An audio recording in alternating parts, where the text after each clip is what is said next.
کیونکہ وہ لایا ہے آپ کو. جس بھی کامل ولی کے مزار پر چلے جاؤ لوگوں کا ہجوم ہوتا ہے. وہ خود نہیں بلاتے, بسوں میں بھر بھر کے اکٹھا نہیں کرتے اپنی باتیں سنانے کے لیے. یہ وہ محبت ہے جو کھینچ کے لے آتی ہے ان کو, اور وہ خوش قسمت ہیں, آتے تو جیسے ہیں پاک ہو کر جاتے ہیں. تو یہ ہمارا آنا جانا. عصر کا وقت بالکل قریب آ گیا, مجھے وقت اجازت نہیں دے رہا مزید اس آیت کی تشریح کرنے میں. تو اللہ کا کرم ہے کہ اس نے ہمیں ایک ایسے جگہ سے وابستہ کیا جو حق کا راستہ ہے, جو حقیقی معنوں میں سچائی کا راستہ ہے. کیونکہ کوئی لوگ ایسے ہیں جو قرآن پڑھ کے گمراہ ہو گئے, اور کوئی لوگ وہ ہیں جو قرآن پڑھ کے ہدایت پا گئے. قرآن پڑھ کے وہ گمراہ ہو گئے جن کے استاد کا باطن ناپاک تھا. قرآن پڑھ کر وہ کامیاب ہو گئے جن کے استاد کا باطن پاک تھا, کہ ان کو انہوں نے حقیقی قرآن پڑھا دیا. حقیقی قرآن اللہ تعالیٰ نے ہمیں پڑھایا. اور میرے دوستو, اپنی زندگیوں میں خدا کا واسطہ ہے, اللہ اور اس کے رسول کی حدود کا خیال کرو. اس نے ہماری زندگی گزارنے کے لیے حدود متعین فرمائی ہیں. کاروبار کرتے وقت, سیاست کرتے وقت, بچوں کی تعلیم و تربیت کرتے وقت, کھیتی باڑی کرتے وقت, چلتے پھرتے, اٹھتے بیٹھتے, کھاتے پیتے, ان حدود کا خیال رکھو جو شریعت نے بنائی. ان حدود کا خیال رکھو جو اللہ اور اس کے رسول نے ہمیں جن کی تعلیم دی. ان حدود کا خیال رکھو جن کی صالحین اور شہداء نے ہمیں تعلیم دی اور سبق دیا. اگر ہم حدود کے اندر اپنی زندگیاں گزارنے لگ جائیں تو کامیابی اور کامرانی اور دنیا کی حکمرانی اس قوم کا مقدر بن جائے گی. اللہ رب العزت پاکستان کی حفاظت فرمائے, پاکستان کو سہل حکمران عطا فرمائے, ایسے حکمران عطا فرمائے جن میں خوف خدا ہو, جن میں عشق رسول ہو, جن کو لوگوں کا درد ہو, جو لوگوں سے مخلص ہوں, جو سچے ہوں, جو امانت دار ہوں, جن کے باطن بھی پاک ہوں اور ظاہر بھی پاک. اللہ رب العزت ہمیں اپنے محبوبوں کے صدقے نیک سہل حکمران عطا فرمائے جس سے ہماری آزمائشیں ختم. اب میں تھوڑا سا آخر میں 2-3 منٹ کے اندر 4:20 پر میں نے ختم کرنے کے لیے کہا گیا ہے, اس اکیڈمی کی چند باتیں کرنا چاہوں گا, کیونکہ اس کا بھی کام باطن پاک کرنا ہے. ولیوں کے در پر جو بھی درس گاہ ہے وہ باطن پاک کر رہی ہوتی ہے. بظاہر علماء کرام بھی پڑھا رہے ہوتے ہیں اور باطنی طور پر صاحب دربار بھی پڑھا رہے ہوتے ہیں. اسلام کے اندر ظاہری علم بھی ضروری ہے اور باطنی علم بھی ضروری ہے. ظاہری بھی قرآن و حدیث کا علم ہو, ظاہر بھی فقہ کا علم ہو, اور اس کے ساتھ ساتھ باطن کا علم یہ عطا کر دیں گے جو سونے پر سہاگا ہو جائے گا. تو یہاں دونوں علم پڑھائے جاتے ہیں, ظاہراً بھی جو یہ علماء کرام بیٹھے ہیں ان کی محنت سے, اور باطنی اس مزار والے کے کرم سے.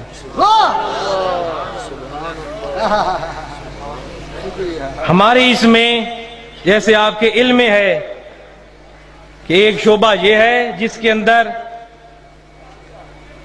اسکول اور کالج اور بیچ میں بنیادی اسلامی تعلیمات کا کورس ہے, اور دوسرا شعبہ جو ہے مکمل طور پر علوم اسلامیہ ہے. اللہ کی مہربانی اور کرم سے آپ کے اس ادارے کے نتائج پورے کے پورے فیصل آباد ڈویژن میں سب سے اچھے.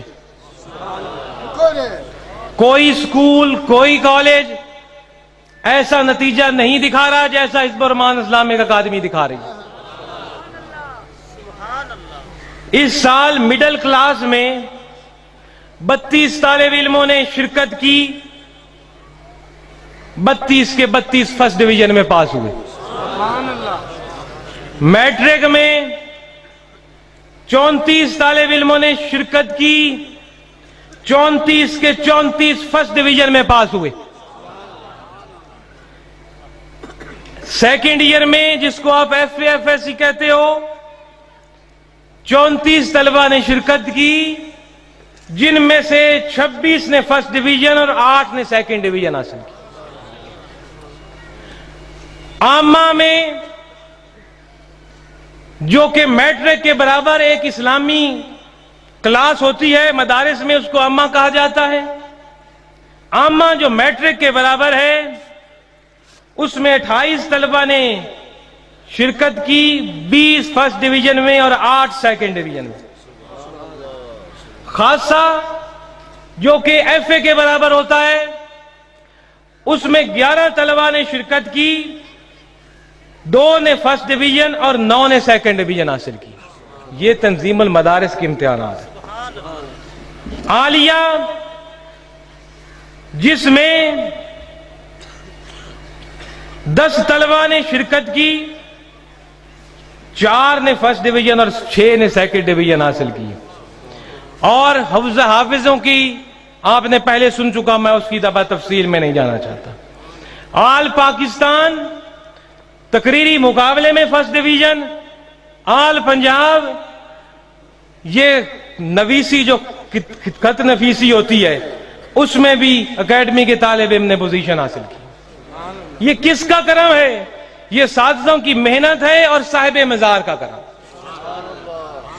یہ ادارہ آپ کے سامنے ہے. اس کے کل اخراجات 1,83,09,512 روپے پچھلے سال ہوئے. 1,94,512 روپے پچھلے مہینے ہمارا خرچہ ہوا. یہ سارا کا سارا کس نے دیا؟ آپ نے دیا. آپ سے مراد اس دربار سے وابستہ مریدین, عقیدت مند, انہوں نے دیا. حکومت سے ہم نے کچھ بھی نہیں لیا آج تک اور نہ لینے کا ارادہ رکھتے.